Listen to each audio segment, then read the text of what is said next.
Hello students, myself Najiba Ibrahim and welcome back to my channel e learning accounts and maths. Students, हमने question number 39 तक सारे questions कर लिए थे। आज हम करेंगे क्वेश्चन नंबर 40।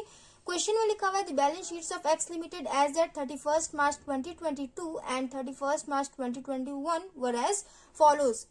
बैलेंस शीट दिया हुआ है एक्स लिमिटेड का, इससे हमें कैश फ्लो स्टेटमेंट प्रिपेयर करना है। ओके, देखिए नोट्स में लिखा हुआ है reserve and surplus. General reserve का लास्ट ईयर का बैलेंस और करंट ईयर का बैलेंस गिवन है। प्रॉफिट एंड लॉस बैलेंस भी लास्ट ईयर का और करंट ईयर का गिवन है। एडिशनल इन्फॉर्मेशन में कंटिंजेंट लायबिलिटी में प्रपोज डिविडेंड दिया हुआ है। Last year 60,000 and current year का बैलेंस 72,000।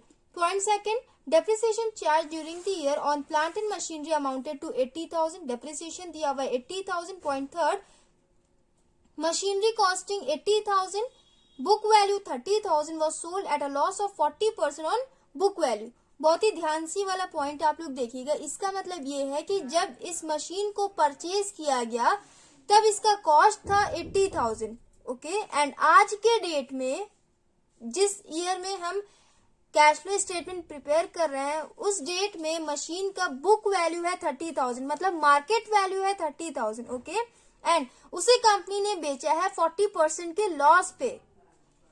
ये 80,000 का इस क्वेश्चन में कोई रोल नहीं है। ओके, ध्यान से सुनिएगा स्टूडेंट्स। जब इस मशीन को इंस्टॉल किया गया फैक्ट्री में तब इस मशीन का कॉस्ट था 80,000।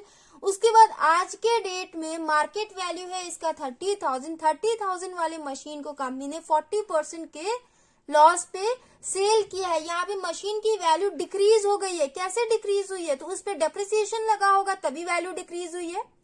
एवरी ईयर मशीन की वैल्यू डिक्रीज होती रहती है ना, हर साल उस पर डेप्रिसिएशन लगता है। तो जब मशीन आई थी तब उसका वैल्यू था 80,000। आज के डेट में वैल्यू डिक्रीज होके हो गई है 30,000। उसे कंपनी ने बेच दिया है 40% के लॉस पे। ओके, इसमें हमें कैश फ्लो स्टेटमेंट प्रिपेयर करना है। चलिए स्टार्ट करते हैं। सबसे पहले ऑपरेटिंग एक्टिविटी से कैश फ्लो कैलकुलेट करते हैं ना। यहां लिखेंगे point A, cash flow from operating activities.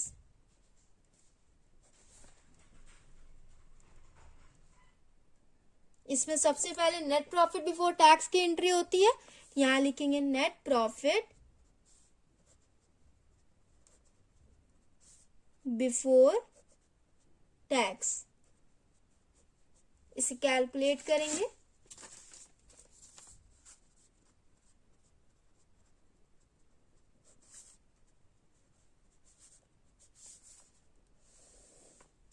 Profit and loss balance.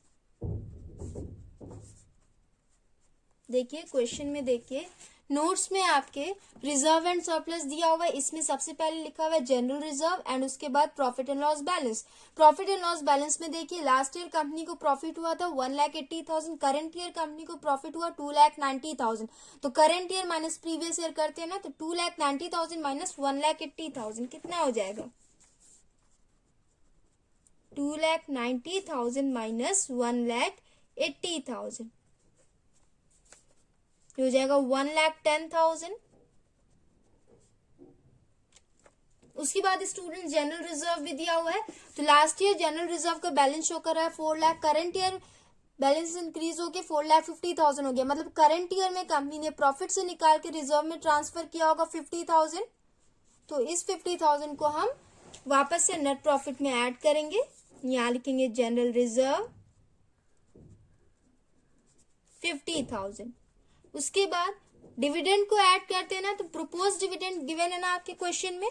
Last year वाले अमाउंट को हम लेते हैं ना, क्योंकि कंपनी जिस ईयर अनाउंस करती है उसके नेक्स्ट ईयर पे करती है। तो लास्ट ईयर कंपनी ने अनाउंस किया 60,000 पे करना है, तो इसका पेमेंट कंपनी ने करंट ईयर में किया होगा। तो करंट ईयर के प्रॉफिट में हम ऐड करेंगे 60,000।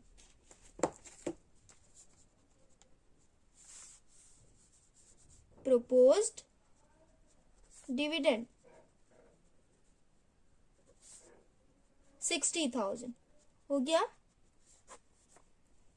प्रोविजन फॉर टैक्स गिवन है नहीं, तो इसे टोटल करिए, कितना हो जाएगा? ये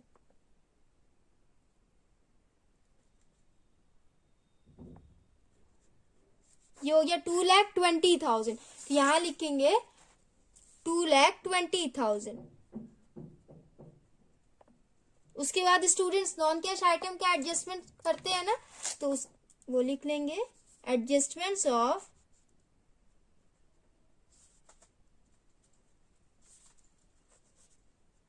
नॉन कैश आइटम्स। देख लेते हैं कौन कौन सा आइटम गिवन है। शेयर कैपिटल और रिजर्व एंड सरप्लस, इसकी एंट्री होती नहीं है इसमें। उसके बाद देखिए ट्रेड पेबल की एंट्री इसमें होती नहीं है। नॉन कैश में फिक्स्ड एसेट की एंट्री नहीं होती। अगर फिक्स्ड एसेट पे डेप्रिसिएशन लगा हो या फिर उसे सेल करने पे कंपनी को प्रॉफिट या लॉस हुआ तो उसकी एंट्री हम करते हैं ना, वो नॉन कैश आइटम में आते हैं। तो यहाँ चेक करिए एडिशनल इन्फॉर्मेशन में डेप्रिसिएशन दिया हुआ है 80,000, प्लांट एंड मशीनरी पे 80,000 डेप्रिसिएशन लगा, तो इसे हम ऐड करते हैं ना, एक्सपेंसेस को ऐड किया जाता है।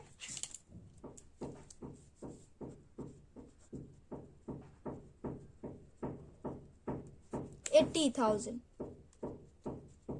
उसके बाद स्टूडेंट्स यहाँ पे लिखा हुआ है कि कंपनी ने सेल किया तो 40% का लॉस हुआ है। यहाँ देखिए साफ साफ लिखा हुआ है, बच्चे कंफ्यूज हो जाएंगे कि यहाँ पे लॉस अमाउंट हम किस पे कैलकुलेट करें, 80,000 पे कि 30,000 पे। तो ध्यान से देखिए आपके क्वेश्चन में ही गिवन है was sold at a loss of 40% on book value। Book value पे हमें कैलकुलेट करना है। बुक वैल्यू कितना है 30,000। 30,000 का 40% कैलकुलेट करिए, कितना हो जाएगा 30,000 इंटू 40/100, 12,000 हुआ। 12,000 का लॉस हुआ कंपनी ने बेचा तो मतलब आप सेल अमाउंट भी यहीं पे देख लीजिए कितने में कंपनी ने बेचा होगा। 30,000 वाले मशीन को कंपनी ने 12,000 के लॉस पे बेचा है, तो सेल्स अमाउंट निकल गया आपका 18,000, मतलब 18,000 में कंपनी ने मशीन को सेल किया है। अब ध्यान से देखिए स्टूडेंट, जब कंपनी ने मशीन इंस्टॉल किया था, जब मशीन आई थी फैक्ट्री में तो मशीन का वैल्यू था 80,000। आज के डेट में उस मशीन का वैल्यू हो गया 30,000 एंड उसके बाद उस मशीन को कंपनी ने 18,000 में बेच दिया। ओके, समझ में आया आपको? तो यहां लिखेंगे ऐड, लॉस हुआ है ना तो उसे हम ऐड करेंगे, लॉस ऑन सेल 12,000। बस करंट एसेट की तो कोई एंट्री नहीं होती है उसमें और कोई पॉइंट गिवन नहीं है, तो टोटल कर लीजिए 80,000 प्लस 12,000 ये हो जाएगा 92,000। 2,20,000 प्लस 92,000 ये हो जाएगा 3,12,000। ये आ गया आपका ऑपरेटिंग प्रॉफिट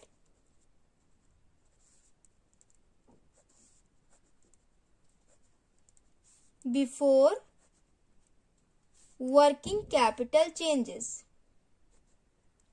ये हो गया स्टूडेंट्स। इसके बाद current asset and current liability का ट्रीटमेंट करते हैं ना।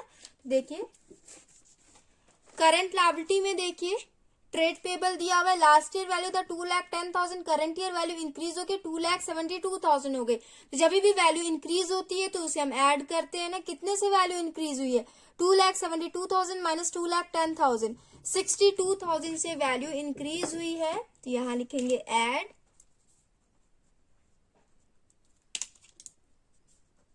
Trade payable 62,000। बस एक ही करंट लायबिलिटी गिवन है तो इसे टोटल कर लीजिए। उसके बाद करंट एसेट देखिए, इन्वेंट्री लास्ट ईयर वैल्यू था 2 lakh, current year value increase होके 3,10,000 हो गई। 1,10,000 से वैल्यू इंक्रीज हुई है, तो जब भी करंट एसेट की वैल्यू इंक्रीज होती है तो उसे हम लेस करते हैं। Trade receivable last year value था 5 lakh, current year value increase होके 5,80,000 हो गई। 80,000 से वैल्यू इसकी भी इंक्रीज हुई है तो दोनों को हम लेस करेंगे। इन्वेंट्री एंड ट्रेड रिसीवेबल,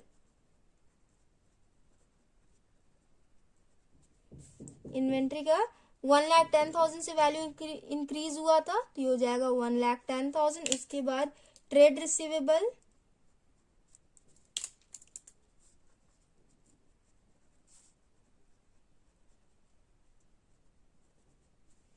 80,000 से वैल्यू इंक्रीज हुआ था। माइनस 1,10,000 माइनस 80,000, ये हो जाएगा माइनस 1,90,000। ये हो गया आपका। टोटल करिए 3,12,000 प्लस 62,000 माइनस 1,90,000, ये हो जाएगा 1,84,000।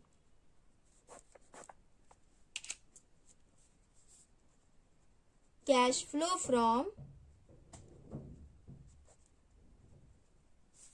Operating activities.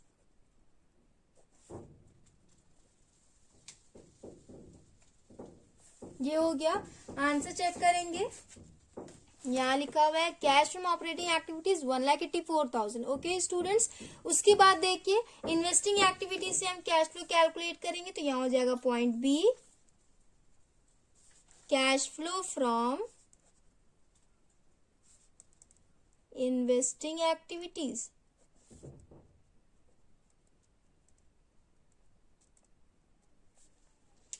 इसमें फिक्स्ड एसेट की एंट्री होती है ना, तो यहाँ देखिए फिक्स्ड एसेट में लिखा हुआ है लास्ट ईयर वैल्यू था 8 lakh, current year value increase होकर 12 लाख हो गई। उसके बाद प्लांट एंड मशीनरी भी फिक्स्ड एसेट में ही आता है। प्लांट एंड मशीनरी पर डेप्रिसिएशन लगा 80,000। एक मशीन को बेचा गया है 40% के लॉस पे, तो डेप्रिसिएशन और लॉस इन दोनों की एंट्री करने के लिए हमें अलग से वर्किंग नोट में एसेट अकाउंट बनाना होगा ना, तो यहाँ लिखेंगे fixed asset account,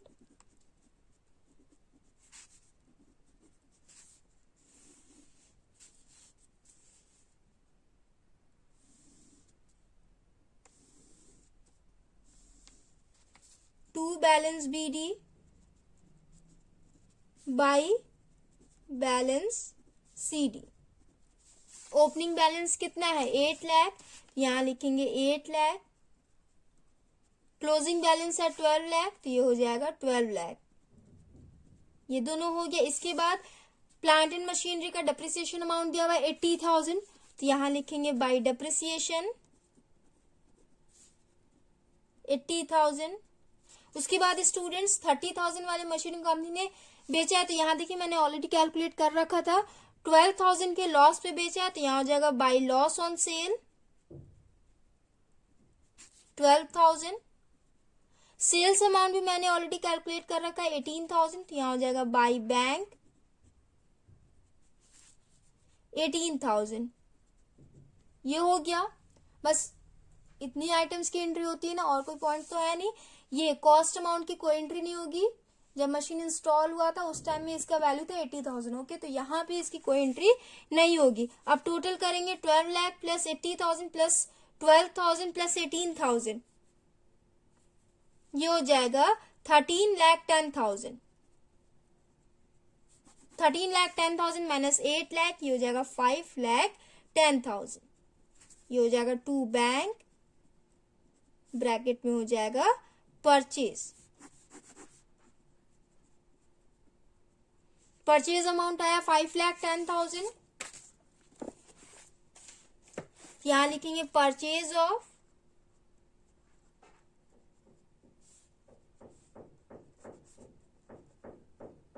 plant and machinery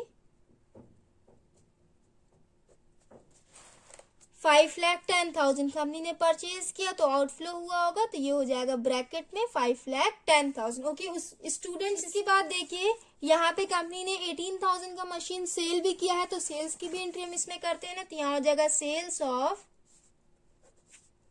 plant and machinery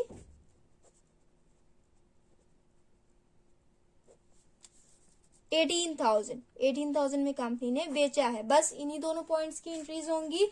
अब देखिए टोटल करिए माइनस 5,10,000 प्लस 18,000, ये हो जाएगा माइनस 4,92,000। ये आ गया आपका माइनस 4,92,000। यहाँ हो जाएगा cash used in investing activities.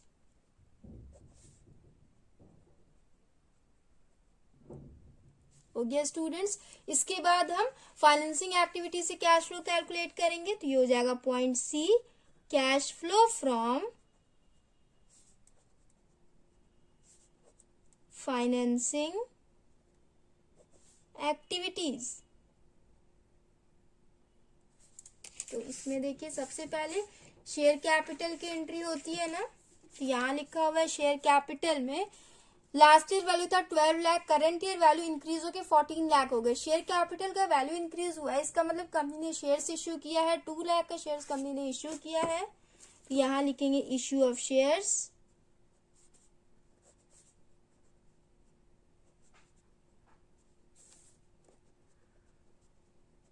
To lakh कंपनी ने शेयर्स इश्यू किया, इनफ्लो हुआ 2 लाख से, तो यहाँ हो जाएगा 2 लाख। ओके, उसके बाद स्टूडेंट्स आपके क्वेश्चन में यहाँ पे प्रपोज डिविडेंड पे गिवन है ना, इसकी भी एंट्री हो जाएगी प्रपोज डिविडेंड।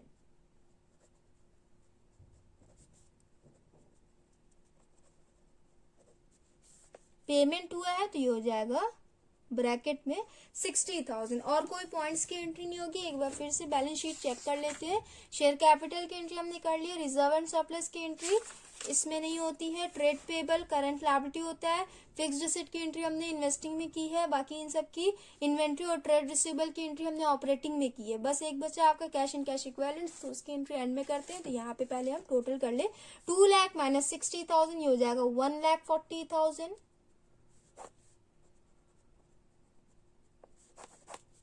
ये हो जाएगा कैश फ्लो फ्रॉम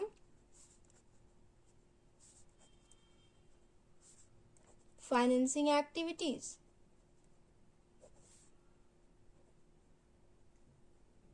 ये हो गया। उसके बाद तीनों एक्टिविटीज को हम टोटल करते हैं ना, तो इसे हम टोटल करेंगे 1,84,000 प्लस ब्रैकेट में हो जाएगा 4,92,000 प्लस 1,40,000। 1,84,000 प्लस 1,40,000 कितना हो जाएगा स्टूडेंट्स? ये 3,24,000 माइनस 4,92,000।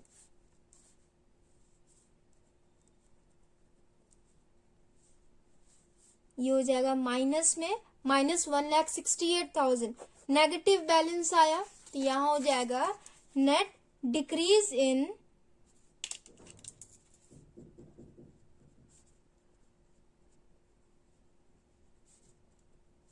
Cash equivalents. ब्रैकेट में हो जाएगा 1,68,000। इसमें हम ओपनिंग बैलेंस को ऐड करते हैं, तो यहां हो जाएगा add cash equivalents in the beginning of the year.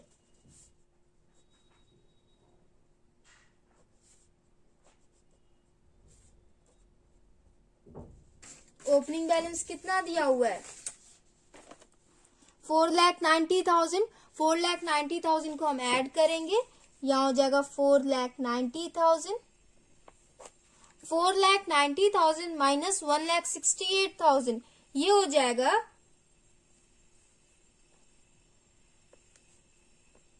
3,28,000। ये आया आपका cash equivalents at the end of the year.